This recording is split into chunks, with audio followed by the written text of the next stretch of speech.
Okay,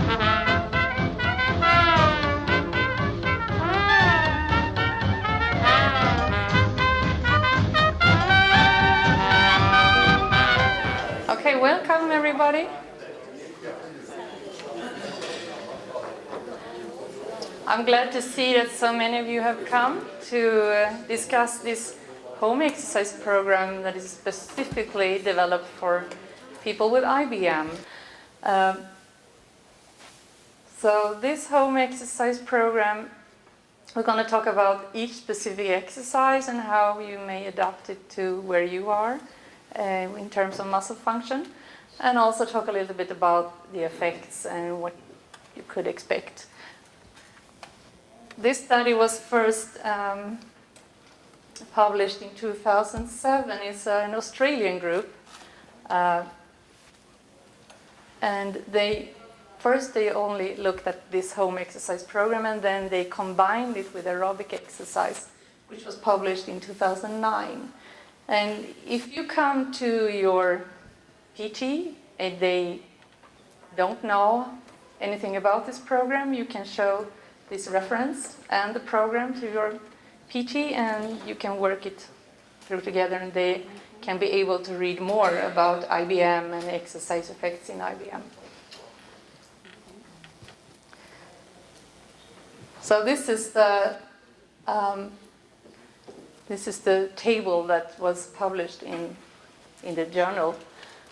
So it's a regular exercise program. The special thing is that you do it twice a day for 16 weeks. So you have one session in the morning and one session in the afternoon. And they used weights of 375 grams of food cans. However, I have drawn all these exercises in pictures, and we can discuss that you can use any free weights that you have available. Free weights or weight cuffs or rubber band. So.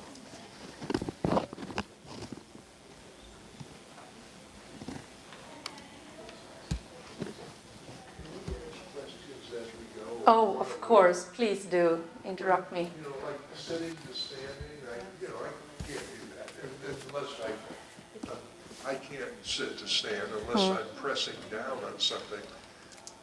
Now, is that okay? Or because you're showing in your diagrams not doing that. You're just showing sitting to standing. I can't do that. I think if you have the possibility to have a high chair.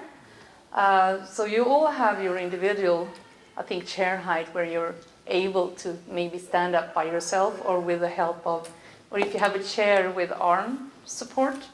So it's perfectly okay to have help from the arms when you're going up.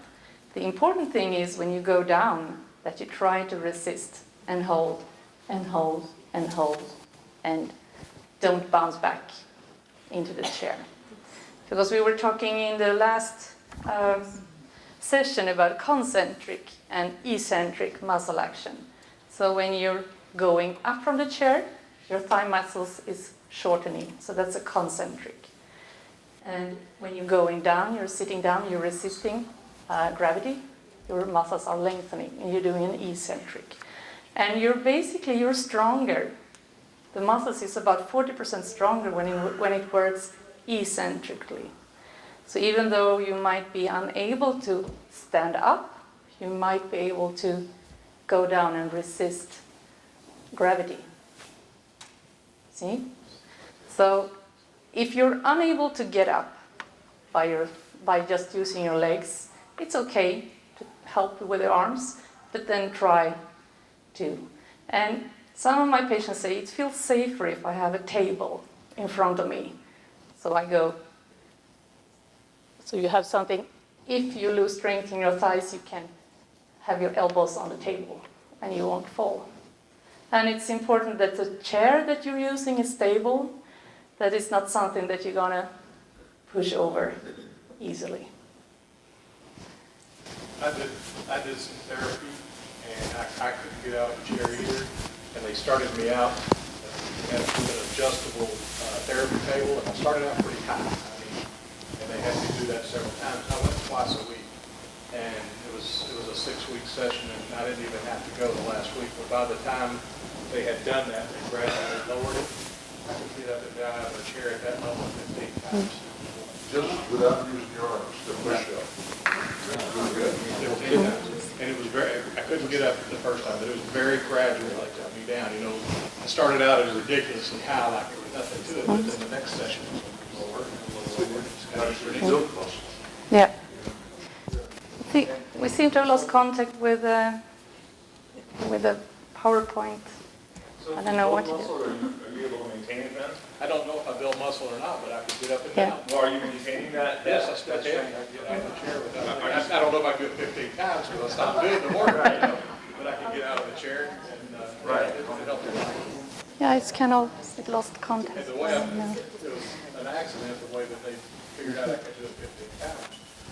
They So were this is supposed to be the going I easy had- on me, and my normal therapist wasn't there one day, and this guy filled in, and he sees sit to stand, well, he didn't know it was supposed to be 5 or whatever, you know, go for 15, and I did it. And I was sore the next day, but I did it. There's nothing wrong with being sore. It goes working. I used to live for that soreness. The gentleman over in the chair problem, just for information, any conference you go, double stack his chairs, and he can get up easier if he doesn't have that. Or anybody that can't get up fast. Yeah. Double stack the chairs, and you can get up easier. Yes. When I do that exercise, I stack pillows up. When I do the sit to stand, I stack pillows up on the chair. And then I'm higher. And then if I go down, it's softer. And then you can gradually remove the pillows as you get stronger. So.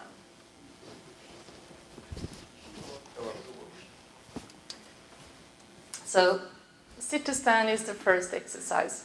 Then I think it's equally important that you do, like you kind of vary. So you do something for the legs and then something for the arms. And so if we did have contact with my computer, I would show you.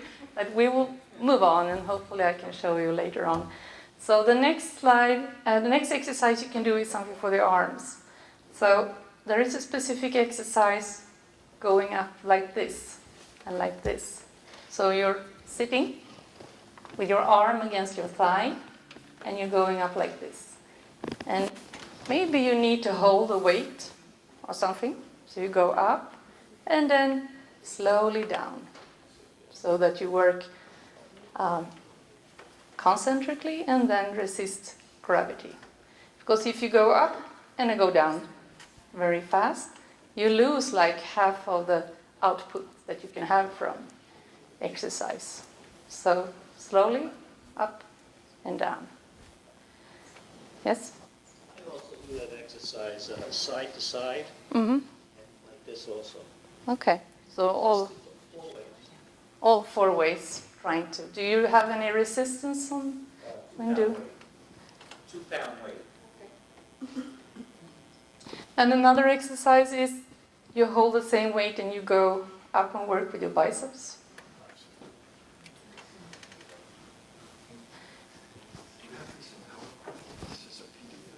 So it doesn't want. We just keep on moving, and hopefully I will be able to show you the pictures. So another muscle group that is affected are the calf muscles, right? So stand with some balance support and you go up and down.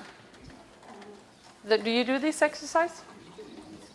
What if you can't go up and down like that? Even attempting, is that going to work the muscles? Yeah, I think so. And you can start by sitting in a chair and you have a rubber band under your feet, and then you go against, so like a pedal, you go against the rubber band. So that is much easier to do it that way.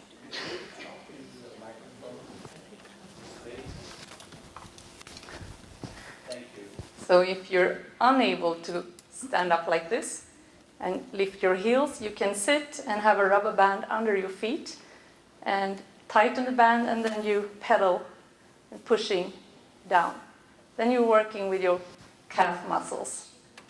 So that would be a beginning, and then you might be able to stand up with some support and do 1 or 2 and then increase. I'm so sorry, I can't wait for 18 person. It's okay. Let's see, other exercises. Did I show you this one? No. So you have the rubber band under your foot or a free weight, and you go up and down. And here it's important that you keep your trunk stable so you don't go like this, but that could hurt your back. So tighten your tummy and feel like you're standing straight up or sitting if you prefer that, and then you go up and down, up and down. And you don't have to have your arm straightened, because this will move in with your elbow bent. You will be closer to the center of your body and it will be easier. You go down and up. And there is an exercise with seated rowing. So you have your rubber band against the doorknob or anything that's not going to give away. And then you go, have you rowed a boat before? You just go.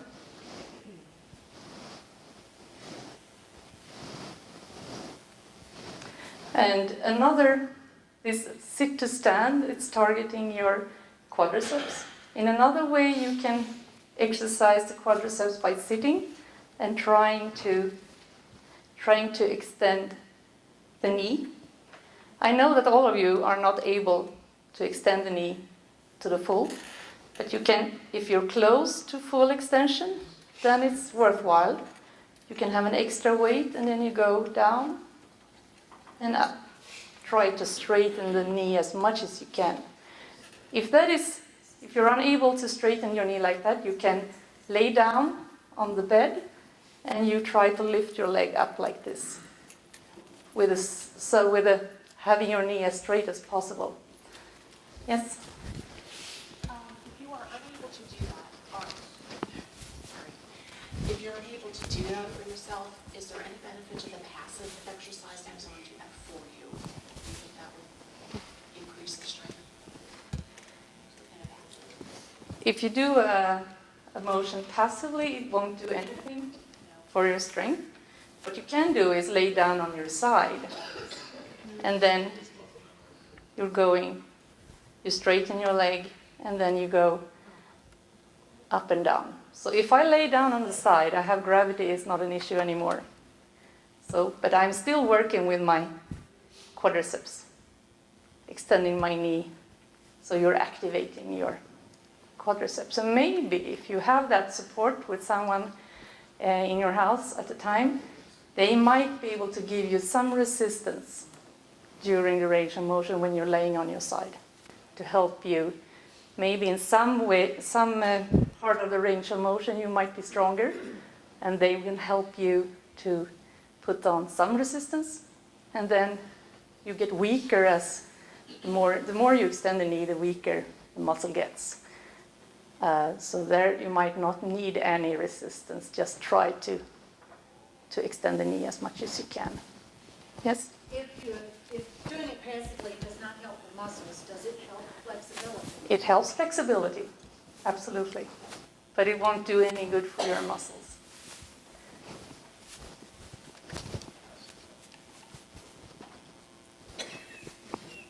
I was just going to suggest that I use a yoga strap, and if you push on it, you can pull your leg up, and then that, your leg can't hold it, but it can kind of guide it down. Mm-hmm. And so that helps if you don't have anybody, to do it for you, kind of control it a teeny bit. Mm-hmm. That's just a suggestion. Thank you. Just a question. Oh. Getting close. Yes? Explain the color of the bands. It means something. Does it? Red, green? Yes. Can you get, we got on the screen, you know how to get into a No. slideshow? I don't. Is that important? Or I can have it like this. Yeah, you can have it like this. Yeah, because I don't have this as a slideshow because this is the actual program that is going to be posted. So this, you can print this out and you can train accordingly to this program. Let's see, so I don't miss any. So should we just go over this with the pictures as well?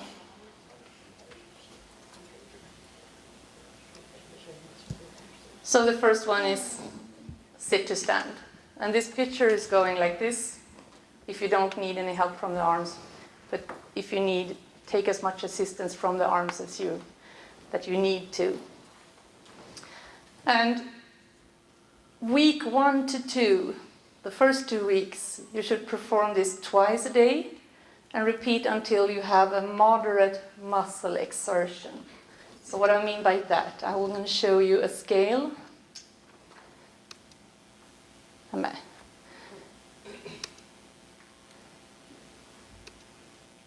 Somehow my computer wants to connect to a Wi-Fi.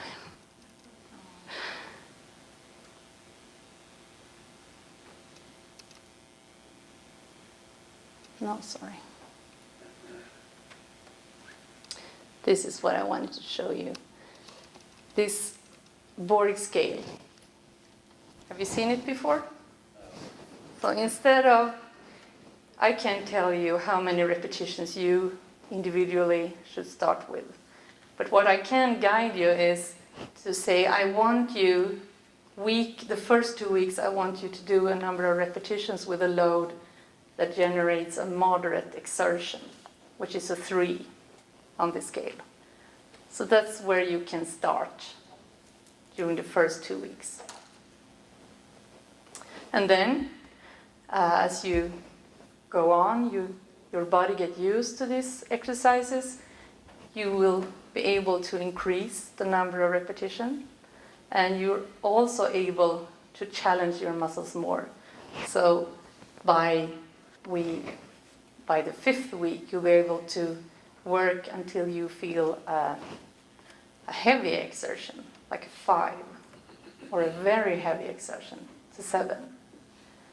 You see what I mean? So you progress all the time. So that's the principles for all these exercises.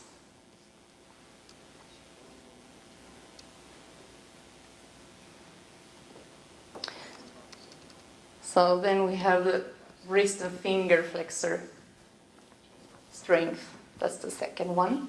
So you can have a rubber band or a free weight or whatever you have, a can of water or whatever is enough weight for you, or just work against gravity. And if that is impossible, you can sit like this with a hand on the table and go like this. So here gravity is no longer an issue.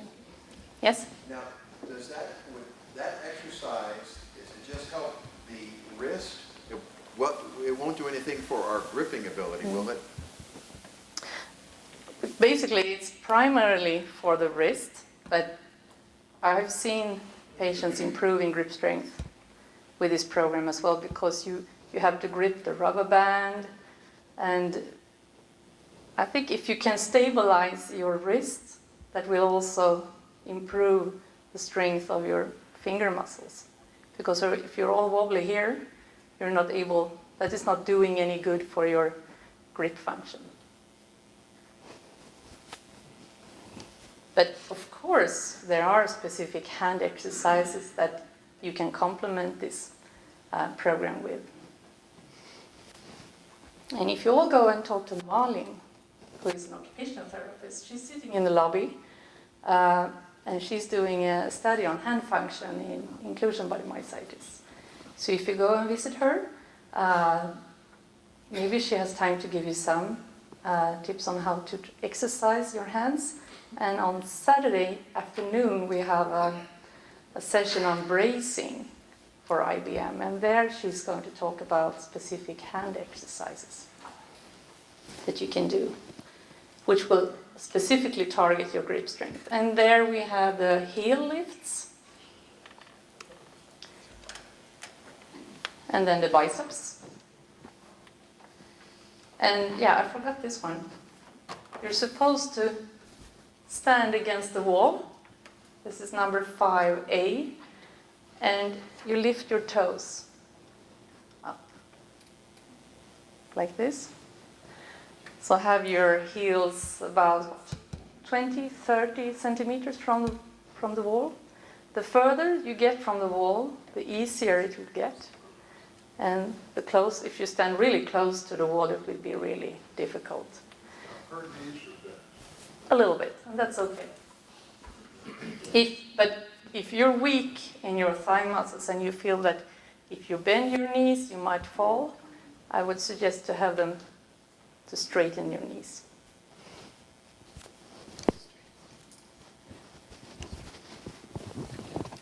If this is too much, you can sit on a chair and just go lift your toes up. And quite many of my patients, they want to have a weight on to feel that they're working the muscles more. So this has kind of been a good start, and then they have been able to do lifts when they're standing up against the wall.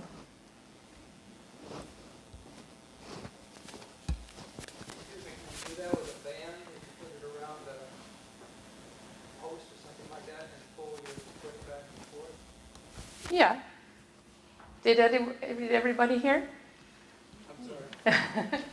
So if I got you right, you have a band tightened behind you. In front of you, actually, and pull it, pull your foot back. Yeah, but then you Work better if you're horizontal. would mainly work with your calf muscles. You would have to have, I think, the band tightened behind you and then go up like this. So the idea is to lift your toes? Lift the as opposed toes. To your foot off the Yes. ground. Yes, so your heels are on the floor all the time, but you're lifting your toes. Just the toes or the foot? The toes and the front of the foot. Not only the toes, but the joints, the toe joints should lift the floor like that. Yeah. Lifting toes. Not just lifting the toes, but lifting the foot up. Yeah. Thank you for that. You clarified.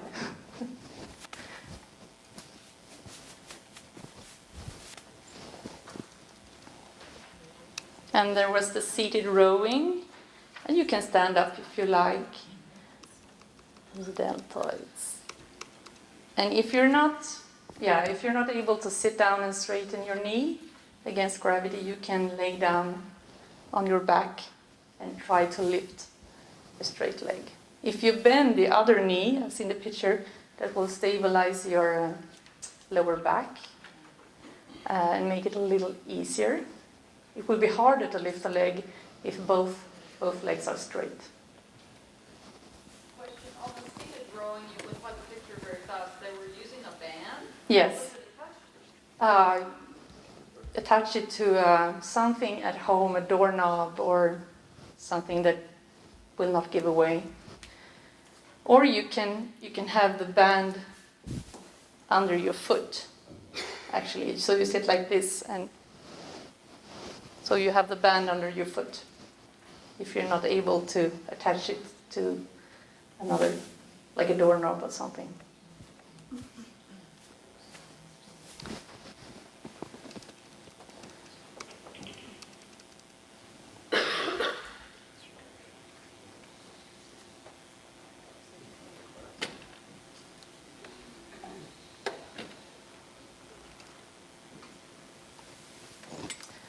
So I think, so the goal is that you would do this twice a day. But I would suggest if you feel very weak and not have much energy, you can start by doing it once a day. And then gradually increasing.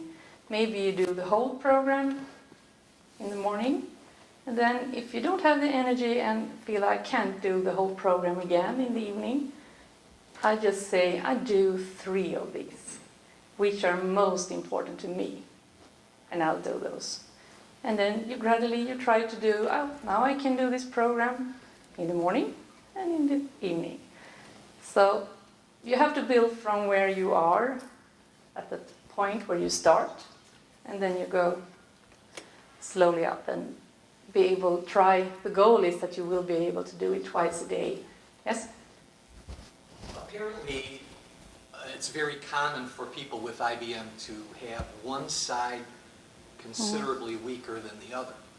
So how do we adjust for this exercise program, knowing that one side is that much weaker than the other? Well, maybe you need different rubber bands. One stronger for the right arm. Should we be working the weaker side that much more than the stronger side? I think that has not been the thought in this program. I think it's more like if you're weaker on one side, maybe you have a lower load on that side, so you don't, but strong, like when you improve, you'll be able to improve on both sides. Maybe you, I don't know if there is a possibility to like train the weak side I've been trying more. it for a decade, Yeah. and it hasn't done anything. So. Okay. I think you need to do like a whole body training program. And I'm sorry, I forgot the question about the rubber bands and the colors. So the yellow one is, I think, with the weakest resistance.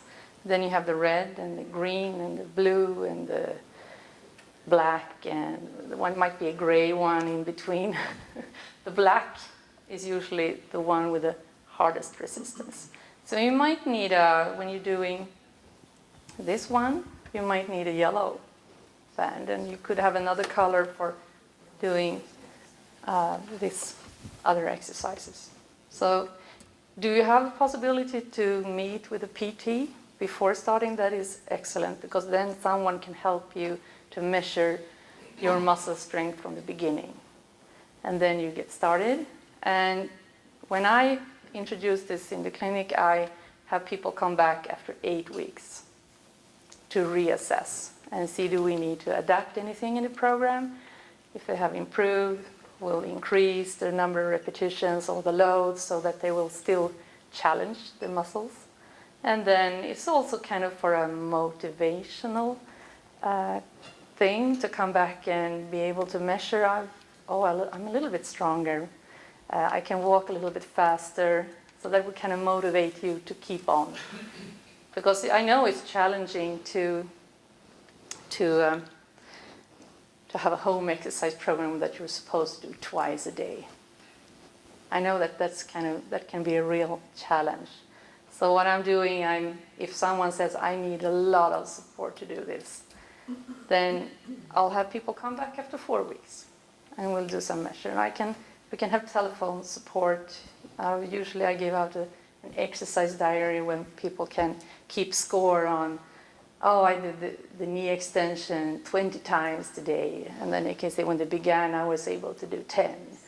So there are a lot of ways that you can motivate yourself. And in some cases, I mean, if you have an aquatic training, if you're going to a gym, I think it's perfectly fine to exchange, to go to the gym in the morning and just do this in the evening. So whatever makes this work for you. I would say that the large majority of patients tolerate this program very well. I have recognized that I think that you don't have the same inclusion body myositis disease. I think you're different. I think you will respond differently to medical treatment, and you will respond differently to exercise. Last year, there were a couple of gentlemen who said it at this panel discussion, saying, the little thing I'm doing just might be the littlest thing, and I get weaker. I don't feel well from exercise. And I hadn't heard that before. But just recently this spring, I had 2 gentlemen who got started on this program, and they actually got weaker.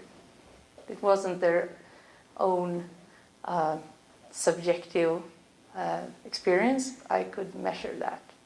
So maybe there are some of you who won't respond to this, but the majority of you will, I think, to some extent. And I had a gentleman who increased his grip strength by 100%. I couldn't believe my eyes, but he did. And he's working out. He has left this program now, but he's working out 3 times a week in the gym, and he's walking, and he's continued to improve. And we have some people who had moderate improvements, but it has still made a difference in their daily life. And I think for those who has not been able to keep this frequency of everyday exercise, then we haven't been able to see so much changes. So I have interviewed, I'm planning a study in Sweden, interviewing IBM, people with IBM about their experience of this home exercise program, to know what can I do as a PT, how can I support more, how can I, what are the obstacles for completing this program, and how we can deal with that when that comes up. So, if we're going to go see a physical therapist, should it be someone who has, who specializes in IBM? Because most of them probably have never even heard of it.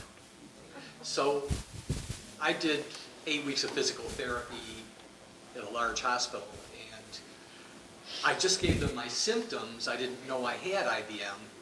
So they gave me an exercise program for 8 weeks, and it literally did no help at all.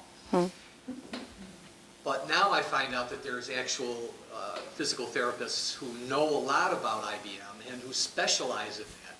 So that's kind of probably who we should be going to. And they're hard to find. I know. I think I try to, we have a network in Sweden, and I see physical therapists all the time and I have telephone contact, and we have meetings, and I try to get this knowledge and information out. And I'm at the conferences in the US, and I try to get this information out, but it's a rare disease, and it's difficult for a primary care PT to have this knowledge. So I would suggest, if you're able to go to a myositis center. I know, like Johns Hopkins, I know they have a neuromuscular team there with people that have knowledge of exercise, and I have collaborated with them. And I know at Mayo Clinic, they have, at least in Minnesota, they have and I think there are a lot of places too that maybe your rheumatologist or neurologist can know about the place where they have a myositis center, and you can go there. The probability is that the PTs there will have much more knowledge of. And I have patients coming from all over Sweden, and I have one from UK who comes in once in a while, and then they have another PT that they're working with on a daily basis or weekly basis. But then we have had contact, and I'm able to inform your PT, for example, on what is IBM and what you need to think about. So on this program, I've written my email address and the publications so that you can show this to your PT, and I'm happy to answer any questions your PTs or yourself might have on this exercise. So I'm sorry, but you might have to educate your PT, but if we can give them the right sources of information, have them go into myositis.org and read more about IBM, I think it will improve this problem. So, as a physical therapist, presented with an IBM patient, what are the goals that you're trying to achieve? For instance, are you looking to build strength? Are you looking to alleviate pain? what are those goals that you look for in regards to exercise benefiting an IBM patient? Well, I ask each individual, what problems do you have? What activities are you limited in? I would ask you, what are your goals? And if you say, I want to be able to do this and this and this. So then I would target exercises for you to I would give you an exercise program targeting those problems. It sounds as if your program here is based on building strength. Yeah, and I think that's what you need. Right. I mean, You need strength. Muscle wasting disease. You want Yeah, to be as strong as you possibly can. Yes. Although I would say for the quadriceps and the finger flexors, you need muscle strength. But for example, for the calf muscles, you use those all the time when you stand and when you walk. So those, I would say, you would need more endurance training. So that's why, going up and down. And maybe I would also like to stress that balance training is important and could improve your muscle stamina in the calf muscles, for example. So I'm new to the disease. I've only been 6 months, and I've got a very, very mild case at this point. So but I'm a gym rat. So in my experience before, from the standpoint of building muscle, you have to break down muscle in order to build muscle. And is that true still in this particular instance? I mean, are you expecting that in order to build strength, you're going to have to stress the muscle to the extent to where you're going to start losing some muscle? No. Because that's what happens with the CPK. You break down the muscle in order to be able to then build muscle. You have to challenge your muscles, definitely. If you don't feel that the next day, if you don't feel tired after exercise and you don't feel it the next day a little bit, then you haven't exercised So on what you're a... looking for then is tiredness as opposed to, because Yeah. Chris said it, he's a bodybuilder and he's got this disease now, and as he said, he used to live for that pain because he knew he was working. And that's why I'm wondering about, from the standpoint of being new to this, are we expecting to have a little pain with this and we know it's working then, or is it a circumstance of we have a little more fatigue, or maybe it's individual? It's okay to have like muscle soreness the day after you exercised, but it's not okay if it hampers your ability to be active the next day. Then you exercise too much. So we're not building, like Sue Maillard, she talked about, we're not building a new Arnold Schwarzenegger. We're building your muscles to be able to function and so that you can lead the lives that you want to lead. A little bit of muscle soreness is fine, but if you're totally out and laying in bed 2 days after, you probably did too much too early, right? But it's not dangerous to do that. Helen, I just wanted to point out that your presentation here, on the home exercise for IBM, it is under the 2016 conference on our website, but if you go to click on the 2016 conference, then you have to click on agenda, and it comes up under your session here, and the whole PowerPoint or the whole presentation is available online. You mean 2015? 2016. 2016, okay. 2016. Okay. Yes? Do you recommend that there be like walking in conjunction with the home exercise program? And if so, like, is there a recommendation for how much? I think it's very important that you also do some aerobic exercise, increasing your heart rate. You can do that in any way. If you do aquatic training and you can jog in the water, or if you're walking, maybe biking on a stationary bike. There's arm bikes that you can use if your legs are too weak to bike on a regular bike. What you need to do is raise your heart rate to between 50 and 70% of your maximal heart rate. And the only way to find out your individual maximal heart rate is to put you on a bike and have you bike until you fall off the bike. I've done it. It's not a pleasant experience, but I got to know my true maximal oxygen uptake. There is another way, easier. You don't get the exact value, but you get within a ballpark. So if you take 220 and minus your age, then you'll have your predicted maximal heart rate. So if you work out aerobically on 50 to 70% of your predicted maximal heart rate, you're within the range of intensity that you can improve your aerobic capacity. I'm going to need to lie about my age and say I'm a lot older than I am. This is when the women are going to tell the truth.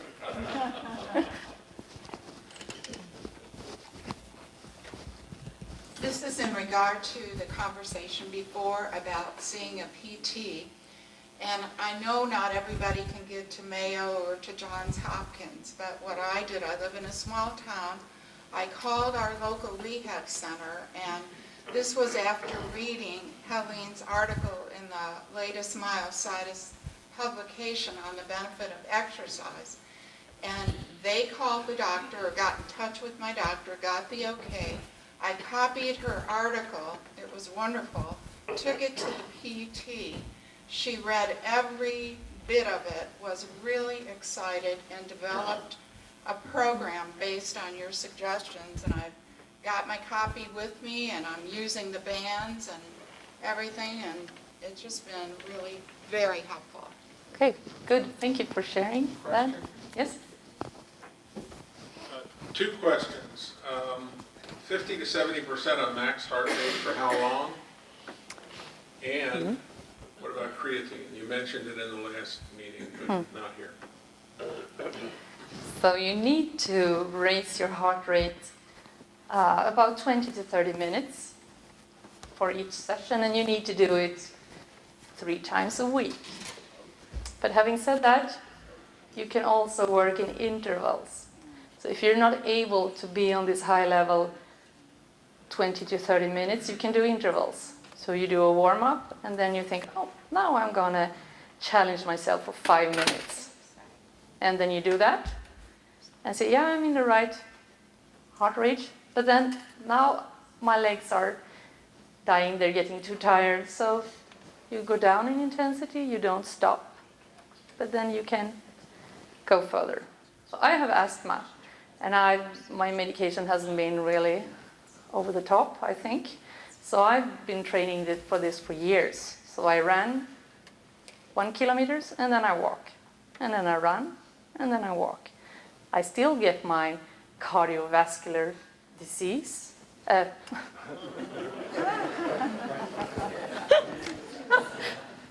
My cardiovascular exercise. Thank you. I might get cardiovascular disease anyway. It's in my gene pool, I think. But then I have been able to increase the distances that I've been running. So you see, I still have my elevated heart rate, but I'm not working on the same intensity all the time. And I think that is proven as effective as doing a longer exercise on a stable intensity. Without embarrassing you, there's a gentleman here, Joseph Sanchez, and he has on, well, maybe one of those, yes. And I was discussing with him this morning a little bit about how he is able now to walk a large amount of distance. And I used to like to do that, and I can't do it anymore. So walking in itself is a good thing, I think. Yes. And so, do you have any comment that you can make about these, or I don't know if that's an orthotic or not? It helps you lift your toes, right? Force my toes up when I walk. Yeah, so you don't trip on your toes and fall. And you lose the fear of tripping. Yeah, and I think that's an excellent thing to do, if that does help you to walk longer distances, helps you to be active. So that could be one thing to try if you're having that problem that you're too weak to lift up your toes. Yeah. And I think it has reduced the risk of falling, right? It does a lot of good for your mental aspect too. Yeah. Once you lose the fear of falling, Yeah. tripping, then you go to move forward. What are they called? What are they called? AFO for short, that's ankle, foot, Orthotic, yeah. it has to be prescribed. So I would like to touch upon this. What expectations should you have when you have IBM from this exercise program? I tell my patients I don't know how each individual will respond. I say our goal is that you will have some improvement and for sure stabilize, that you don't lose. But then if I see when they come back after 8 weeks and they have improved, I can kind of be more positive and say, I think we can reach this and this goal. What do you think? Is this realistic? So always set small, realistic goals. Maybe not put the goals this high up, because you might be disappointed if you're not personally responding extremely well to this program. But just knowing that there is a chance that you can improve your function, and if you're continuously exercising, and I don't mean twice a day for the rest of your lives, I don't think that's possible. But you can have this 16 weeks and then you go into another kind of exercise regularly, gym, other home exercises, and then you might think, I want to go at it again next year. I'll do another 16 weeks of home exercise, and then you do something else. Because if you do the same exercises twice a day for years, you won't have the same effect. Because your muscles, your bodies, they will kind of be so used to these exercises, so you don't challenge your bodies as much. So you need to vary, your exercise over a long time. But that's how we see it, at least. That you go at it again, and maybe in 2 years it's time again. Now I'm ready to do this again, and hopefully be able to see improvements and continue that improvements. What do you think? Is that realistic? That is realistic. Yeah. The difficulty with people who exercise for a long period of time is it's very difficult to change your exercise routine at a regular interval. Because you will kind of tend to do the same things over and over again. So to change that is a real effort. Yeah. And maybe that is a PT can help you to find other ways of introducing you to other things that you can do. It's not hard to change. When I powerlifted, you can do the same exercise, but you can also change the resistance, the amount of reps, and so you keep your muscle guessing. There's a very extreme exercise regime I used to do, powerlifting, to go from being able to do like a big jump, like 40 pounds and something.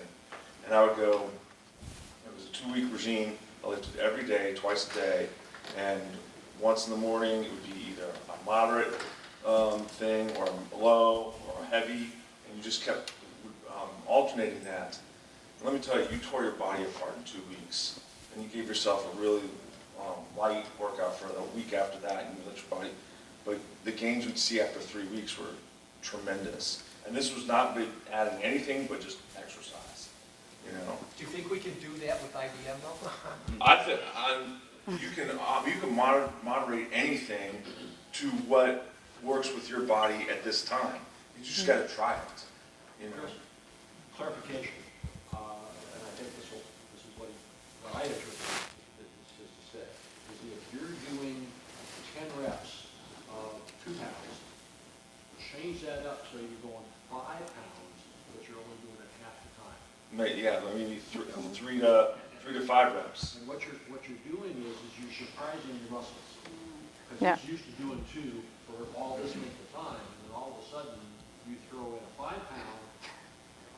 I say this all the time. I may not be as good as I once was. Right. Because I'm as good once as I ever was. So I can lift that 50-pound weight because I'm still strong from that standpoint. But I can only do it one time, whereas 2 years ago, I would be able to do 10 or 12 of those reps. Yeah, so like what I used to do, it would be, you know, my max on, I never actually maxed out on the squat, but I used to be able to go and throw 400 pounds on a squat bar and do 3 sets of 15 and put my rear on the floor. I'm touch my rear to the floor and go right back up, right? That's 3 sets of 15.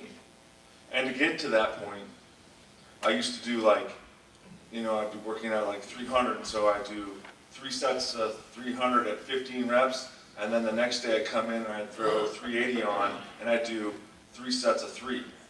And then I'd go and I'd do back down to like 250, and I'd do 15 to 20 reps, you know? So you can, yeah, I was using big numbers and big extremes to push myself higher, but we can just shrink it down to what works for us right now.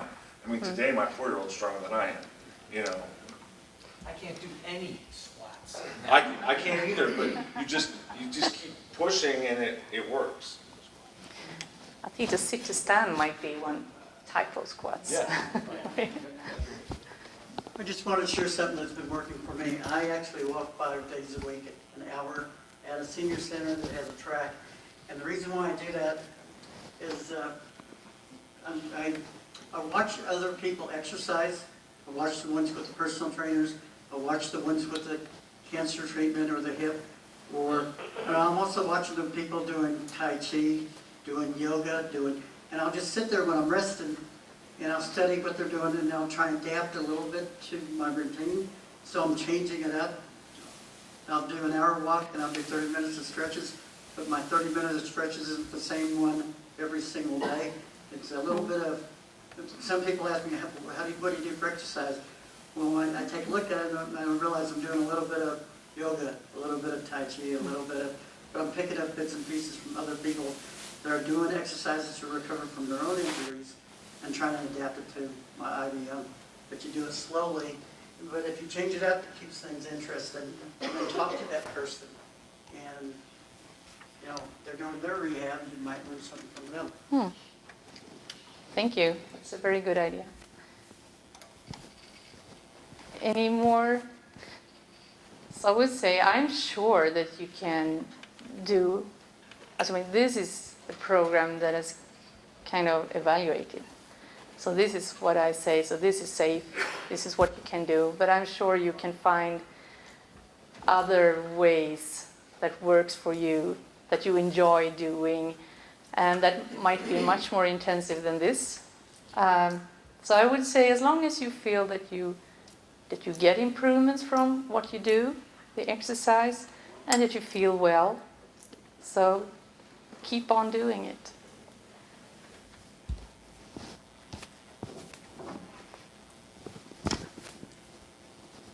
Yeah, this is just reference to the gentleman at the back mentioned creatine. Oh. I have been on creatine for about 2 years now. I don't notice that much difference with it. My specialist recommended pure creatine. There's numerous types of creatine that you can get with flavors and all this, but he recommended pure creatine. I just wondered if there's any long-term effect by taking creatine. Thank you. I'm sorry I forgot your questions about creatine. I don't know if there is a rationale for using creatine in IBM. In PM and DM, they have seen using magnetic spectroscopy that patients have low levels of phosphocreatine in their muscle in rest and during exercise and after. So there was this rationale to go and do this study and see if creatine supplements is beneficial. And they were for PM and DM. The phosphocreatine levels in muscle went up, and the group that exercised together with the real creatine supplements improved a little bit more than the control group who had a placebo powder. But I don't know if there is a rationale if you have an altered phosphocreatine level in your muscle. I've had a couple of patients in Stockholm who had worked together with creatine, and I'd say they haven't seen a dramatic effect either, but someone would have to look and study your muscle metabolism a lot more to be able, but I wouldn't say it's harmful either. The side effects that are pretty common, that you can have like a gastritis and you can gain some weight. Did you have any of those side effects? Not really, no. No. And if you stop using it, it goes away. But the important thing is that if you want to try this, that you have your strength measured before, and that your neurologist or rheumatologist knows about this, and then you start and you have to exercise regularly. And then you measure again after 3 months. And if you haven't seen any effects of that, maybe it's not worthwhile to take the creatine. Yes?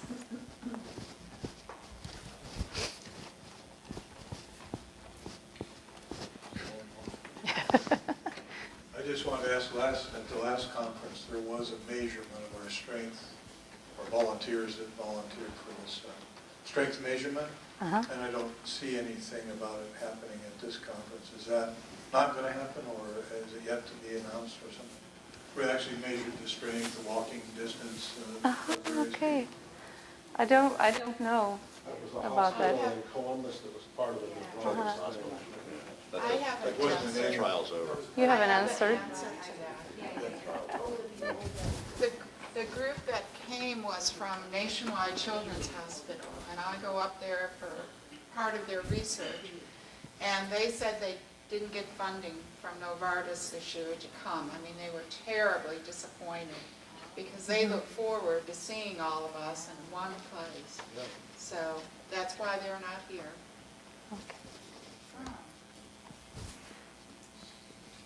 I'm on to a little bit different topic, from the study there.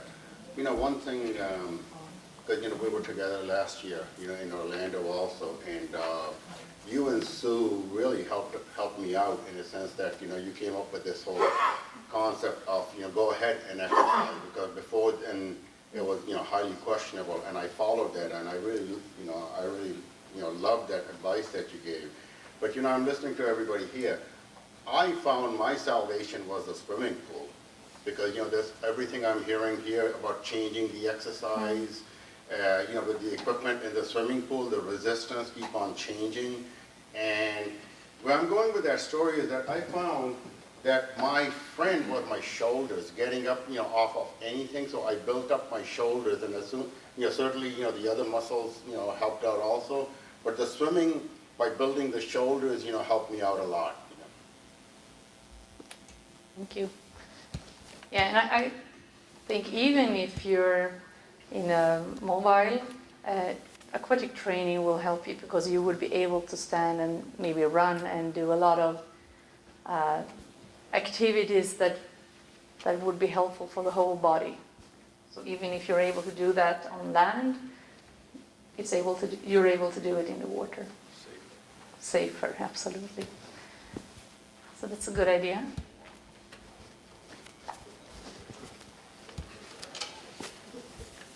I have a question about measuring. If my husband and I live in Atlanta, his IBM has progressed quite far, but we do go to Johns Hopkins once a year. I don't think we'll be able to do that much longer. If he's measured for strength at Johns Hopkins, is that, and then in Atlanta, are they finite enough that they're exact? I mean, if his strength is measured at Johns Hopkins, and then he does not go back there, and he's given a strength test at Shepherd Spinal Center in Yeah. Atlanta. Is that an accurate opinion of how far he has either lost muscle or gained muscle based on exercise? Yeah, is there any standard? Yes, I think most neurologists, is it neurologists or rheumatologists? It's a neurologist. Neurologists. I think worldwide they use this MRC scale. It's like a 0 to 5 scale where they put resistance and you try to hold a position and hold against gravity. So that's widely used. I think it's used also in Atlanta, and the physician there would know about this. However, I think it can differ a lot if the people at Johns Hopkins, if they're really strong guys or girls, your husband would have a different score as opposed if there is a little lady who is measuring him. So I mean, it differs from person to person. I think they say that they have a quite good reliability, although I'm not so sure. But however, if you transfer to Atlanta and you have the same physician measuring your husband there, I think you will be able to measure his strength accurately, at least the progress of the disease, and see if he can maintain or if he's changing. So I think they would be able to do that. Why would you even do it? I don't understand why anybody would even maybe go through that effort. Because if you are exercising, no matter how little, and you do see a bit of progress, it encourages you to do it more. Yeah. Hopefully see a bit more progress. Of course, it could backfire. We all know that. But it's worth the try. It's kind of like the circumstance of you can't manage what you can't measure. Okay. In this study from Australia, they used a handheld myometer. So it's like the MRC scale, but you also have this device pressing against, so you get kind of a measure in Newton. So if you're really experienced using that could be a little bit more exact. They also used functional measures like the 30-meter walk. You can use the 6-minute walk test. I think that's widely spread. Most people know about it. They used a test called sit to stand. So we have like a bench that you can change the height on, and we find the height that the patient can rise up themselves or with the use of arms if that's necessary. And then I measure, okay, next time I'm measuring this patient, we will have a height of 65 centimeters. So next time he comes in and I ask him, can you do as many raise-ups from sitting as you can in 30 seconds? So that is kind of a reliable, objective, functional measure that says something about the strength of the lower limbs. And the walking test, the 6-minute walking test, I think that has proven to be reliable. There is a 2-minute walking test. So there's a lot of functional measures that can be really helpful. And these two functional tests, the 30-meter walk and the sit to stand, those were the most responsive to exercise in this study. So using something like that would probably, and I think also it would be more clinically meaningful for your husband to, I can walk this far, or I can walk this distance a little faster. Then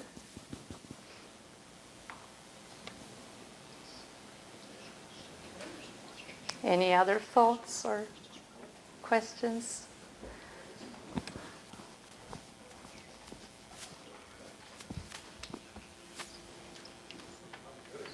Your partner you had yesterday, she's not here today.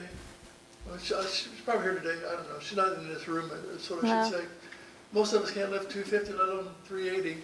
But I do understand. And one thing she said yesterday that really struck me, which he struck me too. You should try to do what you can't do, and do it. And that's about as simple as advice I would give anybody. If you can't do your squat, that's fine, work up to your squat and do your squat, because that's what you should do, is what you can't do. Thank you. Whatever it is, whatever. Yeah. Thank you. That's absolutely, you improve in what you do. That goes for any area, not only exercise, I think. If you practice to sing, you will sing better. Or if you... I wish, yeah, I bet you would. I bet you